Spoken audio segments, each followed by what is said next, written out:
Target کر سکتے ہیں. تو ایران کوئی ایسا ایکٹ نہیں کر رہا ہے جس کی ایز اے ایگریسو نیشن اس کو رائٹ حاصل نہیں ہے. دوسری بات یہ ہے کہ یہ ٹرمپ جو ہے مجھے سمجھ میں نہیں آتی کہ یہ ان کے باپ کی جاگیر ہے جس کو وہ رجیم چینج کرنے کے لیے اتنے دور سے تشریف لا رہے ہیں. وہ ہوتے کون ہیں؟ مطلب ہے who is he to change a regime in any country؟ مطلب ہے اس کے اوپر کسی کی زبان نہیں کھل رہی ہے. سب بے غیرتوں کی طرح سے، بے حیاؤں کی طرح سے خاموش بیٹھے ہیں. سب کچھ جو ہے سب کی آنکھوں کے سامنے ہے. لیکن آپ مجھے بتائیے کہ مسلم امہ سے کوئی آواز اٹھی؟ بس کل کنڈمنیشن انہوں نے ضرور ایران کی کر دی ہے کہ جنہوں نے حملے کیوں کیے ہیں، لیکن اس سے پہلے جو کچھ غزہ میں ہوتا رہا، اس سے پہلے جو کچھ فلسطین کے ساتھ ہوتا رہا، مجال ہے کسی کی آواز کھلی ہو. اس سے زیادہ شکایت مجھے ان سو کالڈ سپر پاور سے ہے جو رشیا اور چائنا ہے. اور کون سے ظلم کی کمی رہ گئی ہے کہ ایک انڈیپینڈنٹ کنٹری کے اوپر، اس کی سوورینٹی کے اوپر اٹیک کیا جائے اور آپ آنکھیں بند کر کے چپ کر کے بیٹھے ہوئے ہیں. مجھے تو کل حیرت ہوئی کہ وہ رشیا کے ایک منسٹر کی طرف سے اسٹیٹمنٹ آیا تھا کہ دونوں سائڈ جو ہیں ان کو تحمل کا مظاہرہ کرنا چاہیے. آپ مجھے بتائیے اس بیان سے ٹرمپ کی صحت پہ کیا اثر ہونے جا رہا ہے؟ بہرحال جو ایک انکریجنگ فیکٹر ہے وہ یہ ہے کہ دنیا بھر میں انٹرنیشنل اوپینین جو ہے، عوام کی جو انٹرنیشنل اوپینین ہے وہ چینج ہو رہی ہے اور ریڈیکل چینج ہو رہی ہے. اور دنیا کی تو آپ بات چھوڑ دیں، خود امریکہ میں جو کل سرویز ہمارے سامنے آئے ہیں وہاں پر فلسطینیوں کے حق میں اور اسرائیل کے خلاف جو صورتحال ریڈیکلی تبدیل ہوئی ہے اس کا بھی اپنی جگہ ایک امپیکٹ تو ہوتا ہے. اب دیکھتے ہیں، جیسا میں نے کہا کہ ہاؤ دا تھنگز انفولڈ. کیونکہ علی لاریجانی میں بالکل ذاتی طور پہ جانتا ہوں، میں نے ان کا انٹرویو کیا تھا اور تہران میں ہی کیا تھا. تو وہ بہت سخت گیر آدمی ہے، اور جس طرح سے پہلے احمدی نژاد تھے وہ جب صدر بنے تھے، حالانکہ وہ بہت ہی مطلب سمپل بیک گراؤنڈ کے آدمی تھے، سائیکل پر اپنے دفتر آتے تھے. انہوں نے جو کچھ کیا تھا ایران کے ریولوشن کے لیے، ایران کے دفاع کے لیے، وہ سب کے سامنے ہے. کہنے کا مطلب یہ ہے کہ اگر تو لیڈرشپ کے اندر، جیسا میں نے کہا کہ پہلے سے یہ ادراک تھا کہ ہماری ٹاپ لیڈرشپ کو جو ہے وہ ٹارگٹ کیا جائے گا، بہت وقت سے پہلے انہوں نے تمام ارینجمنٹس کر دی تھے. میں تفصیل بیان کرنے لگوں گا تو دیر ہو جائے گی. میں نے علی لاریجانی کا نام آپ کو بتا دیا جو خود علی خامنہئی نے جس کا انتخاب کیا تھا. اسی طریقے سے آگے جتنے ٹیئرز ہیں پاور کے، اس کے اندر بھی نامینیشنز ہو گئی تھی، اور جو جس سیکٹر کا انچارج تھا اس کو آگے 4 نامینیشنز اور کرنے کا فیصلہ جو ہے یہ بہت دن پہلے ہو چکا تھا. تو ایرانین لیڈرشپ واز اینٹیسپیٹنگ کہ اس طرح کی حرکت جو ہے وہ ہوگی. لیکن جیسا میں نے کہا کہ ریولوشن جو ہے اس کے اندر شخصیات میٹر نہیں کرتی ہیں، تو اس کے اندر وہ کاز میٹر کرتی ہے جس کے لیے انقلاب لایا جائے. تو اس اعتبار سے اگر میں دیکھوں تو مجھے یہ نہیں لگتا کہ ان کی شہادت کے بعد ایران کی لیڈرشپ بالکل جھاگ کی طرح بیٹھ جائے گی یا عوام اٹھ کے اور جا کے حکومت پہ قبضہ کر لیں گے. یہ خواب میرے خیال سے ٹرمپ کا پورا ہوتا دکھائی نہیں دیتا. جی صحیح سر، اگر ایرانی لیڈرشپ جو ہے وہ جھاگ کی طرح نہیں بیٹھے گی اور غم و غصے کا اظہار کیا جائے گا، تو کیا ہم یہ سمجھیں کہ ایران کی جانب سے جو خلیجی ممالک ہیں ان پر حملوں میں مزید شدت آ سکتی ہے؟ اور اگر شدت آتی ہے تو کیا خلیجی ممالک بھی مذمت سے بڑھ کر کوئی عملی قدم اٹھا سکتے ہیں؟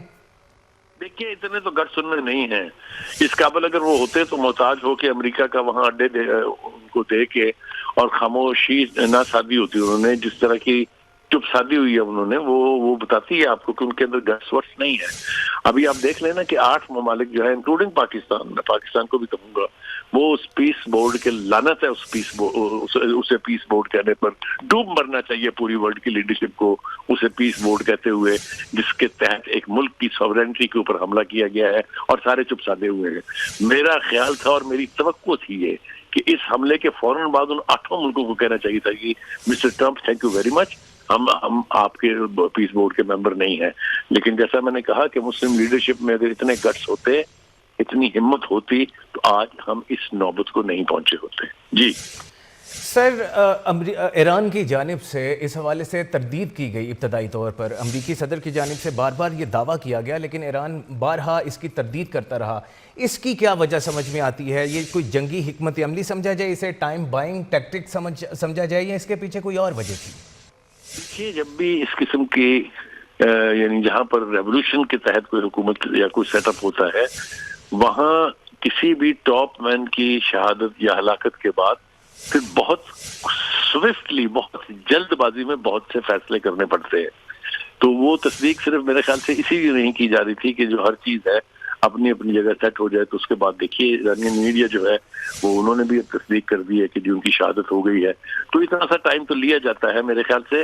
یہ بالکل تقاضا بھی ہے صورتحال کا کہ اس سے پہلے کہ آپ پینک کریں، اور آپ دیکھیں کہ ایران میں اس کے اوپر کوئی پینک نہیں ہوا ہے. کل سے یہ دعوے کیے جا رہے تھے لیکن دیر از نو پینک. تو اس لیے میں سمجھتا ہوں کہ یہ ٹائم بائنگ شاید صحیح ٹرم نہ ہو، لیکن یہ کہ صورتحال کو سنبھالنے کے لیے بہت سارے چونکہ اقدامات کرنے پڑتے ہیں اس سے پہلے کہ آپ آفیشیل اناؤنس کر دیں کہ جی ان کی شہادت ہو گئی. جی سر، امریکہ کی جانب سے علی خامنائی کے ساتھ ساتھ آیت اللہ خامنائی کے ساتھ ساتھ ٹاپ ملٹری لیڈرشپ کی شہادت کی بھی دعوے کیے جا رہے ہیں. آپ کو کیا لگتا ہے کہ ان دعووں میں بھی تصدیق سچائی ہو سکتی ہے؟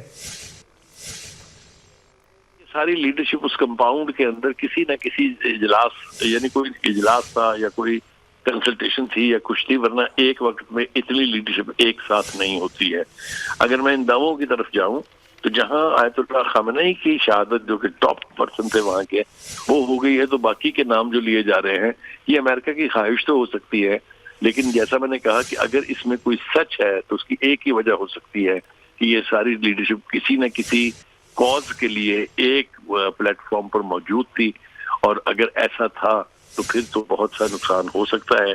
لیکن جیسا میں نے کہا کہ جب علی خامنئی کی شہادت کی تصدیق کر دی ہے انہوں نے، تو اس کے ساتھ یقینی طور پر یہ ایک سنگل ٹارگٹ نہیں تھا. کن کن کی شہادت ان کے ساتھ ہوئی ہے وہ میرے خیال سے اب دیکھنے کے لیے انتظار کرنا پڑے گا. ابھی جو لیٹسٹ خبر ہم وہاں سے سن رہے ہیں کہ 7 دن کی تعطیل کر دی گئی ہے پورے ایران میں. تو جیسا میں نے کہا اب ہر گزرتے لمحے کے ساتھ ساتھ نئی صورتحال کا سامنا ہمیں کرنا پڑے گا. جی ایران کی جانب سے دبئی انٹرنیشنل ایئرپورٹ پر حملہ کیا گیا ہے کچھ ہی دیر پہلے.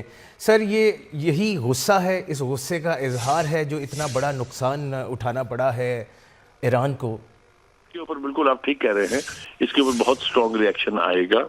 اگر تو آلٹرنیٹ لیڈرشپ وہی ایرانین ریولیوشنری لوگ ہیں تو پھر اس کے اوپر ری ایکٹ نہ ہو یہ تو میں ماننے کے لیے تیار نہیں ہوں.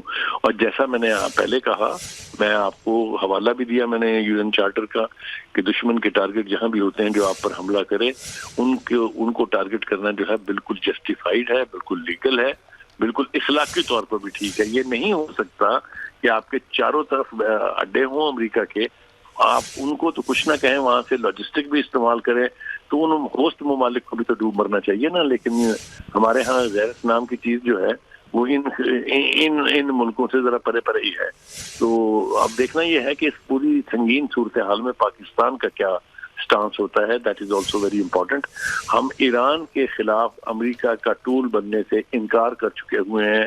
اس حوالے سے ٹرمپ تو جو تعریفیں ان کی کر رہے ہیں جو کر رہے ہیں، لیکن ایک پاکستانی کی حیثیت سے میں وثوق سے یہ کہہ سکتا ہوں کہ ہمارے field marshal general Asim Munir نے، ہمارے پرائم منسٹر نے، ہمارے ڈپٹی پرائم منسٹر نے، اور کسی نے بھی ایک لفظ ایسا نہیں کہا جس سے ہمیں یہ پتا چلے کہ پاکستان ایران کے خلاف امریکہ کے کہنے پر یہ حرکت کرنے کے لیے تیار ہے. 2 ٹوک الفاظ میں کہہ دیا گیا ہے کہ نہ ہم ایران کے خلاف کسی چیز کا حصہ بن سکتے ہیں، نہ ہم فلسطینیوں کے خلاف کسی آپریشن کا یا کسی بھی قسم کی نیگیٹیوٹی کا حصہ بن سکتے ہیں. اب تک تو یہ صورتحال مینٹین کی ہوئی ہے ہم نے، اور یہ میرے خیال سے پاکستانی نیشن کے اعتبار سے ہمیں اس کے اوپر فخر ہونا چاہیے. لیکن اب چونکہ صورتحال میں ایک ریڈیکل تبدیلی آئی ہے تو یہ دیکھنا ہوگا کہ اب how we are going to react to this situation. کیونکہ ایران اگر خدا نہ خواستہ ولنریبل ہوتا ہے دین the danger is on our borders. اس کے بارے میں کسی کو کوئی ابہام نہیں ہے. regime change in Iran would mean a lot for Pakistan. جی ٹھیک ہے سر، آپ ہمارے ساتھ ہی رہیے گا. ہمیں بریگیڈیئر ریٹائرڈ حارث نواز صاحب نے جوائن کیا ہے، ان کی جانب بڑھتے ہیں اور ان سے جانتے ہیں. سر، ایران کی سپریم لیڈر آیت اللہ خامنائی شہادت پا چکے ہیں. ایرانی سرکاری میڈیا کی جانب سے اس بات کی تصدیق کر دی گئی ہے. کیا کہیں گے آپ اس پر؟ ایک تو بات یہ ہے کہ یہ بہت بڑا سیکیورٹی لیپس ہے ایرانی گورنمنٹ کا کہ وہ اپنے اسپرچل لیڈر کو پروٹیکٹ نہیں کر سکے. 6 مہینے پہلے ان کے ساتھ اتنا بڑا حادثہ ہوا تھا جس میں ان کے سائنٹسٹ، ان کے کمانڈرز کو، میجورٹی سائنٹسٹ کمانڈرز کو انہوں نے مار دیا تھا، کیونکہ ان کے اندر ہی لوگ تھے جو ان کے ساتھ اسرائیل سے ملے ہوئے تھے. اور مجھے حیرانی ہے کہ 6 مہینے کے اندر یہ اپنی سیکورٹی پہ اسٹرانگ نہیں کر سکے. جو ان کے نزدیک لوگ کام کر رہے تھے ان کی سیکورٹی کلیئرنس کو نہیں کی، ان کی بہت ہائی لیول کی سیکورٹی کلیئرنس کو نہیں کی گئی. ان کو کیوں نہیں پتا تھا کہ یہ دوبارہ ٹارگٹ ہوں گے، اور پھر ٹارگٹ ہونے کے بعد اسی محل میں بیٹھے ہوئے ہیں. مجھے حیرانی ہے کہ why was sitting taken to some unknown place, جہاں ان کے لیے پہلے جگہ بنی ہوتی وہاں جاتے. It is highly embarrassing Iran کے لیے کہ وہ اپنے لیڈر کو فرسٹ ڈے پروٹیکٹ نہیں کر سکتے. اب اس کے بعد وہ کیا پروٹیکٹ کریں گے؟ اس کی وجہ سے امریکہ کا اور اسرائیل کا کام بہت آسان ہو گیا ہے. ایک تو مرال وہاں کا جو ایران کا بڑا ڈاؤن ہوگا، اس کے بعد جو لیڈرشپ نہیں آتی ہے ان کو وہ بھی ماریں گے، اور ان کے بھی ان کی لوکیشن آپ کو پتا ہو، کیونکہ یہ وہاں پہ جو لوگ ان کے اندر ہیں وہ سارے ان کے ساتھ ملے ہوئے ہیں، یہ ان کی پے رول کے اوپر ہے. اور ہوتا یہ کہ جس جگہ پہ یہ ٹھہرے ہوتے ہیں ایک صرف وہاں چپ لگانی ہوتی ہے، چپ لگ گئی اور وہ جہاز کو ڈائریکٹ انفارمیشن آتی ہے، وہاں وہ جا کے پرسین گائیڈڈ میزائل مارتے ہیں اور تباہ کر دیتے ہیں. تو میرے خیال میں یہ ایک تو بہت یہ افسوس کی بات ہے کہ یہ اپنے اتنے بڑے انہوں نے کامیابی اسرائیل کو اور امریکن کو دی ہے اور خود ویک وکٹ بنا دیے ہیں. تو اس کے لیے اب ان کو چاہیے کہ امیڈیٹلی اپنا سسٹم ٹھیک کریں، جتنے پرانے لوگ ہیں سب کو چینج کریں اور نئے لوگ وہ لے کر آئیں جن کو ہائیلی سیکورٹی کلیئرڈ ہوں اور وہ اپنے لیڈرز کے پاس رہیں. ادروائز یہ کچھ عرصے میں سارے کمانڈر جب یہ چلے جائیں گے تو پیچھے جو جونیئر کمانڈر ہوتے ہیں ان کی کوئی ویلیو نہیں ہوتی ہے، اور پھر اسرائیل امریکہ کو بہت آسانی دے گی ریجیم چینج کی، جو ان کا اصل مقصد ہے. اور دیٹ جو سلیم بخاری سے بات کر رہے تھے کہ یہ بڑا خطرناک ہے پاکستان کے لیے کہ اگر اسرائیل نواز حکومت وہاں آ جاتی ہے اور وہ جیسا پہلے کے بیٹے آ جاتی ہے، انہوں نے کہا میں آتے ہی اسرائیل کو ریکگنائز کر لوں گا. آپ سوچیں کہ پھر انڈیا ایران میں دوبارہ آ جائے گا، چابہار پر آئے گا، BLA BLF مزید بریگیڈ کو فلی ٹرین کرے گا اور پورے بلوچستان میں دوبارہ انسیڈنسی اور یہ حالات کو خراب کرے گا. اور دوسری طرف افغان طالبان رژیم ہے وہ اور یہ فکر الخوارج جو TTP پاکستان ہے یہ مل کے KPK میں پرابلم کریں گے. یو کین ویل امیجن کہ اس سے ہمارے اندر کتنی پرابلمز ہوں گی، اور وی شوڈ انڈرسٹینڈ. اس لیے